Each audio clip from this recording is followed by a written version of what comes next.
এই দুনিয়ার প্রত্যেকটা বাবাই অদ্ভুত রকমের স্যাক্রিফাইস করে রে ভাই, শুধুমাত্র নিজের সন্তানের জীবন গড়ার জন্য। নিজের শখ আহ্লাদকে নিজের মনের মধ্যেই দাফন করে বেড়ায়। নিজে লক্ষ টাকা ইনকাম করার পরেও শেষ বয়স পর্যন্ত নিজের সম্পত্তি করে যেতে পারে না ভোগ।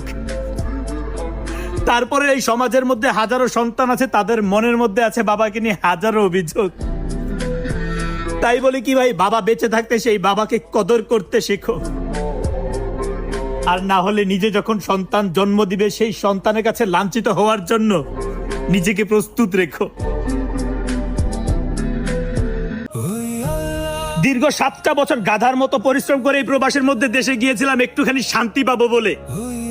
আমি আসলে ভুলে গিয়েছিলাম ওই উপরওয়ালা শান্তি নামক জিনিসটা লিখে নি আমার এই কপালে। দেশে যাওয়ার পর শুনতেছি আমার বাবা নাকি ইলেকশন করবে, আমার কাছে টাকা চেয়েছে, আমি দেইনি। এদিকে আমার ছোট ভাই বোনেরা বিয়ে করে ফেলেছে, আমি যে বিয়ে করতে পারিনি, আমার বাবার চোখে কোনোদিন এগুলো পড়েনি। টাকা দিতে পারিনি বলে ইলেকশন করার জন্য আমার বাবা আর ভাইয়ের চেহারার দিকে তাকানো যায় না। আমি স্পষ্ট বুঝতে পারতেছি বিদেশে থাকা অবস্থায় আমার বাবা আর ভাই আমাকে যেভাবে ভালোবাসতো, টাকা দেইনি বলে এখন আমাকে তারা ওরকম ভাবে ভালোবাসে না। তাই আমি একটা সময় আমার বাবার হাতে আমার কাছে যত টাকা ছিল তুলে দিয়ে আমি চলে আসি আবার এই প্রবাসের মধ্যে। সবাই ভাবে আসলে পরিবারের মানুষ, প্রবাসীরা হয়তো ভাই প্রবাসের মধ্যে